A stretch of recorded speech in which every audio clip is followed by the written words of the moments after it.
From the headquarters of Telesur English in Quito, Ecuador, this is From the South, and I am Sonia Gray.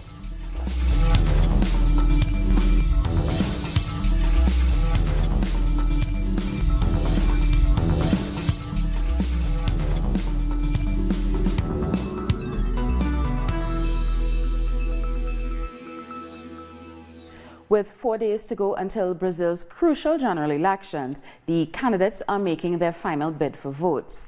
A series of recent polls show the Workers' Party candidate, Fernando Haddad, firmly in second place at around 21%. That puts him clearly ahead of any of his rivals from the center-left and the center-right.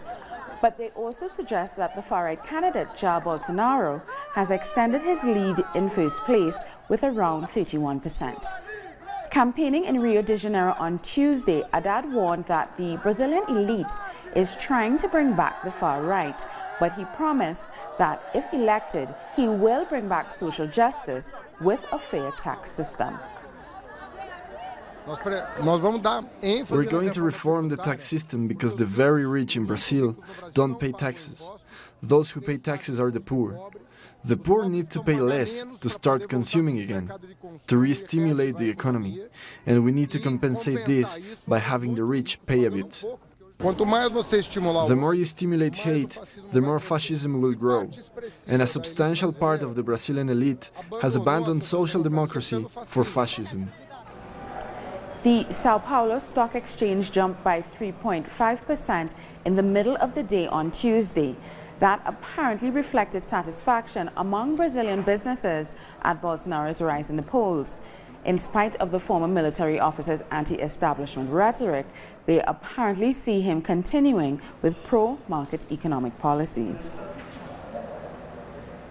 Meanwhile, Lula da Silva has sent a public letter to the Brazilian people, encouraging them to go to the polls this Sunday. Lula says voters can choose between equality and social justice by voting for Haddad, or inequality and benefits for the wealthy if they elect Bolsonaro.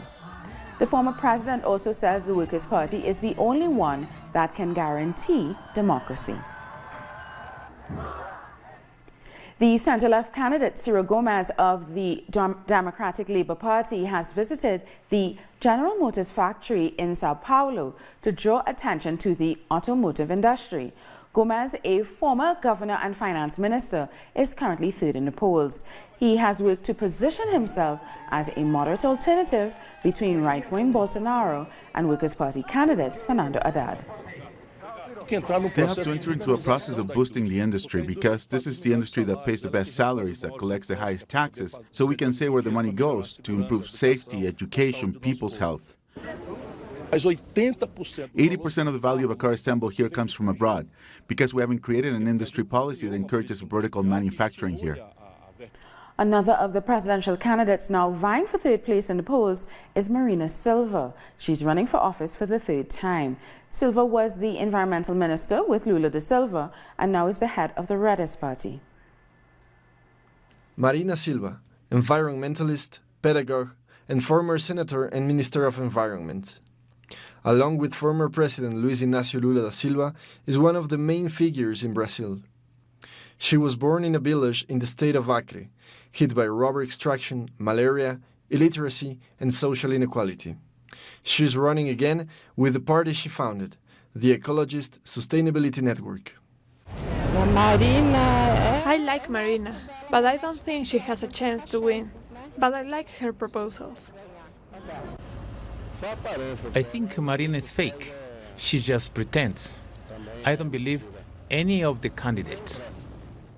Marina Silva became a presidential candidate in 2014 after candidate Eduardo Campos died. However, Silva's conservative views regarding gender, sexuality, and religion determined her defeat.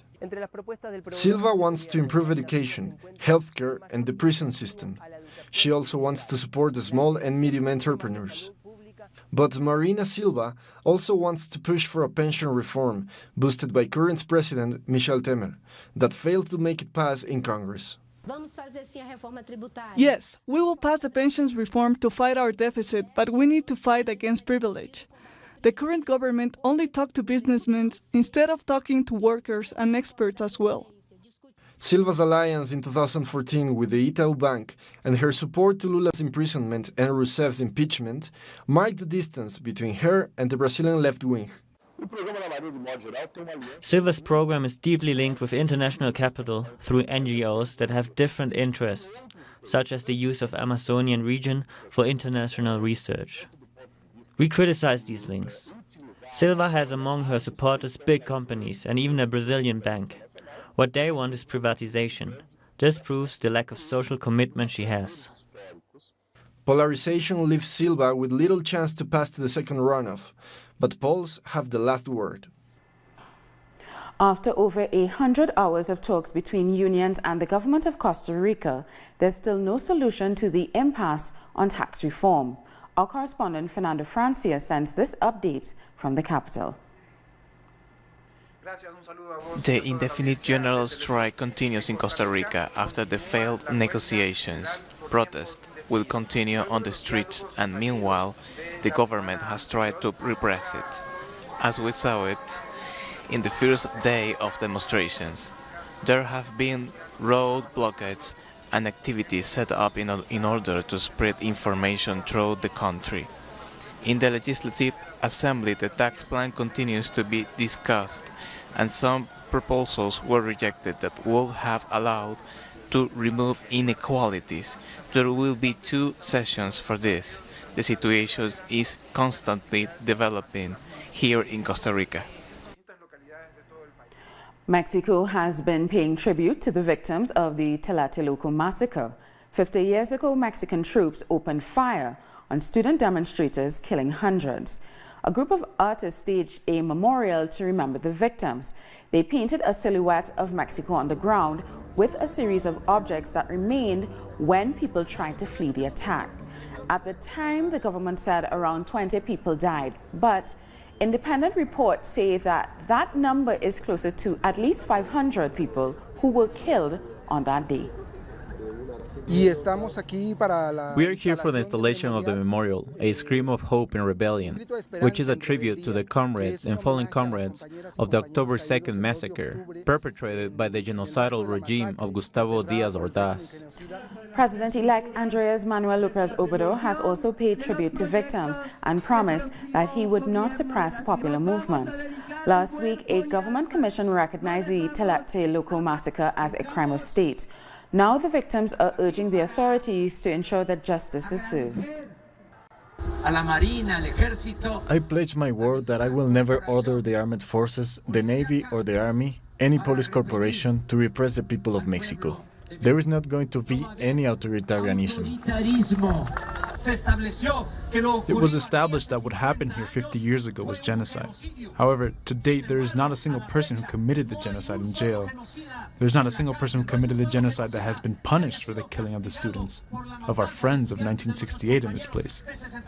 Our correspondent Pablo Perez has more details from Mexico City.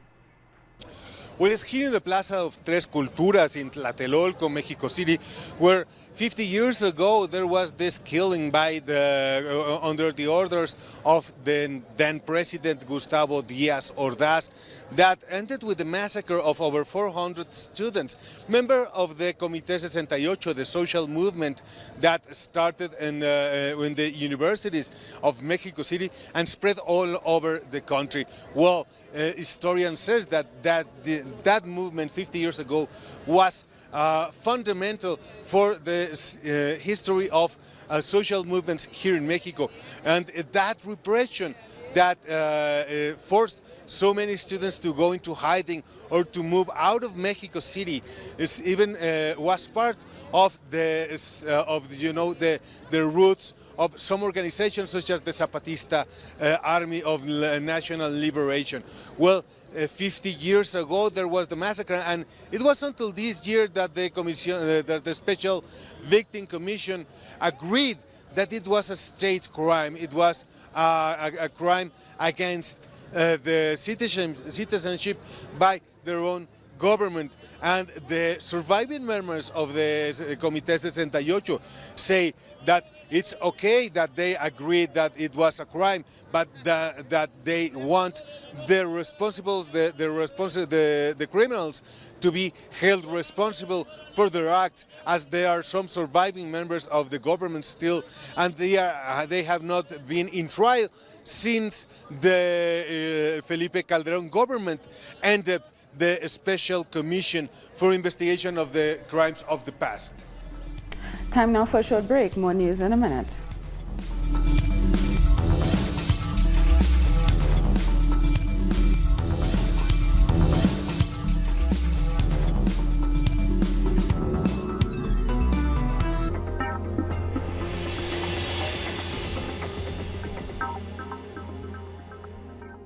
We are present at every event where our nations are staring.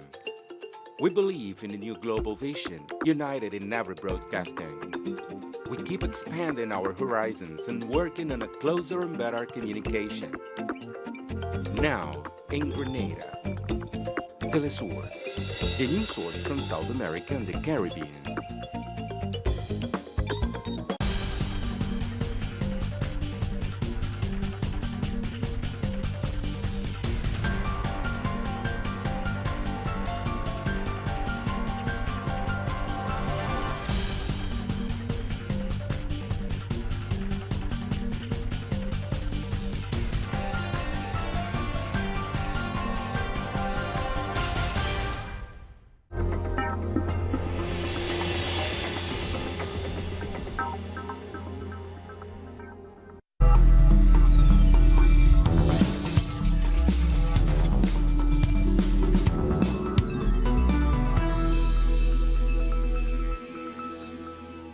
Welcome back. This Wednesday, one of Chile's most senior priests is due to appear in court.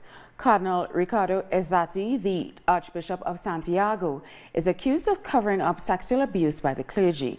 It comes as Chile's Catholic Church withdrew a controversial manual which gave advice to priests on how to behave with children. The text was designed to prevent new cases of sexual abuse within the church, and it spoke against inappropriate behaviors such as kissing on the mouth, slapping bottoms, or touching children's genitals. The Archbishop of Santiago has apologized for the manual. Venezuela's National Constituent Assembly is discussing the framework to regulate its cryptocurrency, the petro, which was launched globally earlier this week. Venezuela's cryptocurrency has become an international exchange currency. The petro is a tool that is expected to attract new investments to the country. According to President Nicolás Maduro, it will be key for the country's economic recovery. October 1st, 2018 is a historic date for Venezuela. A new technology has been born. Our own technology, our own effort in a free and independent country. Our own oil-backed cryptocurrency, the petro, has been born. Welcome, Petro. You're aimed at strengthening our economic recovery program. The National Constituent Assembly's Economic Commission has presented a bill to regulate the cryptocurrency market. The aim is fighting the economic war Venezuela is suffering. This bill approaches a series of concepts, such as blockchain and crypto actives. It also proposes the creation of a superintendent to regulate cryptocurrency circulation in the country, to establish the exchange mechanism and how the operation should be taken. So this bill is a revolution for the finances of the country, and it gives us currency sovereignty. We believe it is a main contribution for the economic recovery program that wants to grow and prosperity. Venezuelans support the economic recovery program, whose main key is the digital currency. Experts say cryptocurrencies are the way to recover economic independence. The goal of this currency for Venezuela is to be able to use it in the foreign market, so both the state and private businessmen are able to trade globally, to sell and buy with petros. For instance, in the oil market, in the area called Petrocaribe, that's the proper place to start using petro to replace dollars as exchange currency. Venezuela is set to increase its investments and international purchase throughout its cryptocurrency, the petro. It will be negotiated through 6 international houses for the exchange of digital currencies. On October 29, Venezuela will also hold a meeting for cryptocurrency experts. Another 95 Venezuelans living in Peru have flown back to their country thanks to the Return to the Homeland program. Everything is ready for Kenny, Rebecca, and their 2 children. They are looking forward to their return to Venezuela, a country they left 11 months ago, searching for a dream that in reality didn't exist. I'm excited and relaxed since we are coming back home. We are going to be with our family after so long. 95 Venezuelans are taking the 5th flight of the Return of the Homeland program from Lima to Caracas. All of them have stories of good and bad experiences. They are positive that in Venezuela, they will find the opportunities they couldn't get in Peru. This is my homeland. I won't suffer any kind of discrimination there. I'm 58 years old, but I'm still able to work. In Venezuela, they will get the benefits of the Bolivarian Revolution, education and healthcare, something very expensive in Peru. That's what Marlon says. He suffers from brain tumor. In Venezuela, we're used to working 8 hours, maximum 10. Here we have to work 14 to 15 hours, and that affects my health. I came here to get better, and it was the opposite. Some women say they have been victims of sexual harassment and prostitution. I was not able to get a job here. I survived selling stuff at the streets. You don't get a proper job offer here. The only ones I got was for prostitution. This will not be the last flight from Peru. Over 2,000 Venezuelan families have applied for the Bolivarian government's program to return home and leave the poor situation they are dealing with. The lawyer of Ecuador's former Vice President Jorge Glass has visited him in prison 1 year since his detention. The former Vice President was condemned to 6 years for illicit association related to the Odebrecht corruption case in Ecuador. Glass's lawyer considers him a victim of political persecution. He also says his fundamental rights have been violated because no illicit funds have ever been found. He has a very high spirit, and he expects this absurd sentence to be nullified in the courts so he can have his freedom back. And the public prosecutor is once again trying to strip Guatemala's president of his immunity. He wants him to be investigated for alleged illegal campaign financing. President Jim Morales is alleged to have requested and hid the source of over $1 million in undeclared campaign funding during his 2015 presidential campaign. However, he has denied any wrongdoing. He received the money knowing where it came from. Investigations show that the money was received by the same person that was registered as candidate and as the general secretary of Morales' party. The president was the secretary of the party at the time. He had to inform the Supreme Electoral Tribunal about this money. The public ministry has said it has documents, emails, and testimonies of businessmen who admit that they gave Morales the money for his campaign. With this money, Morales financed propaganda and also the new logo of his party. The International Commission Against Impunity also asked the authorities to investigate the president. In return, Morales expelled the UN mission from the country. Analysts say this shows Morales is avoiding any action against him. The president is not the only one involved in this. Many public officials are also linked to this corruption scandal. From the executive power, congressmen, and even some military men. They are also protecting themselves. People have protested against President Morales, demanding his resignation. They want him to go to trial. We'll take a short break now. More news after this.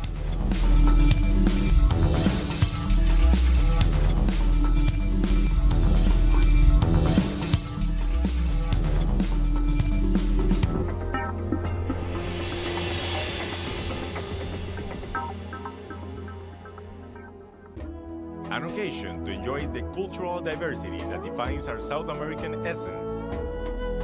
Come along to find out the story behind these personalities, traditions, and artistic expressions that unite us as a whole. Real Lives. Saturdays, only on Telesur.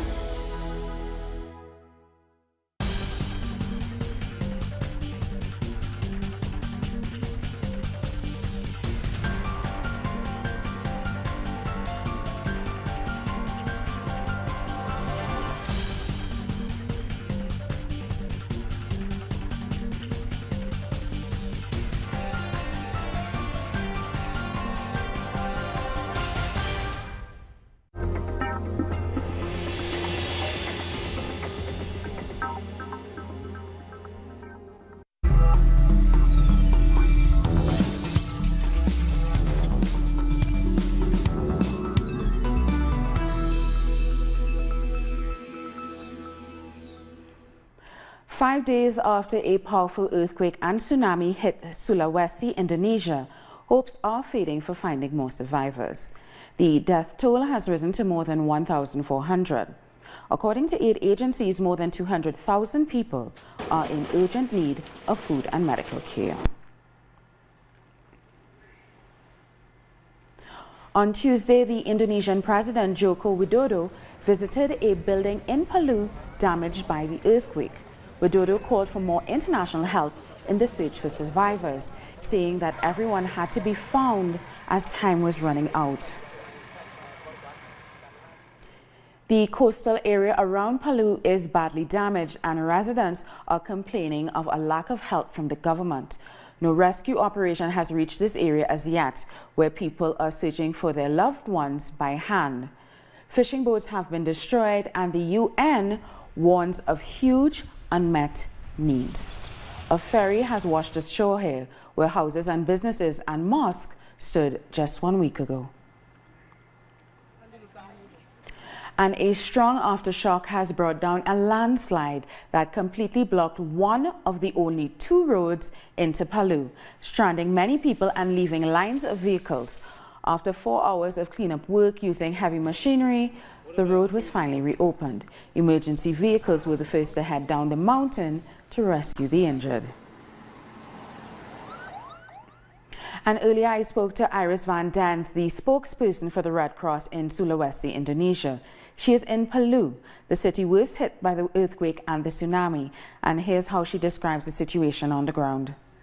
We're focusing right now on search and rescue in 3 areas: City, Donggala, and Palu. And besides that, we're busy with distributing water to the affected people, and also with basic medical care. You can imagine that a lot of people are wounded because of the tsunami and because of the earthquakes. And besides that, people are living on the outside in the tents underneath tarpaulins. So the living circumstances are not very good, and people get sick. Mothers and children, for example, who suffer from diarrhea. And there's also a lack of baby food right now, so that's a concern as well. And now let's take a look at some of the other news making headlines around the world. The United Nations Highest Court has ordered the United States to lift sanctions on the import of humanitarian goods and services to Iran. This preliminary ruling by the International Court of Justice says the Trump administration must remove, by the means of its choosing, any impediments arising from the reimposition of sanctions to export to Iran medical and food supplies and equipment necessary for safe civil aviation. The court is of the view that a prejudice can be considered as irreparable when the persons concerned are exposed to danger to health and life.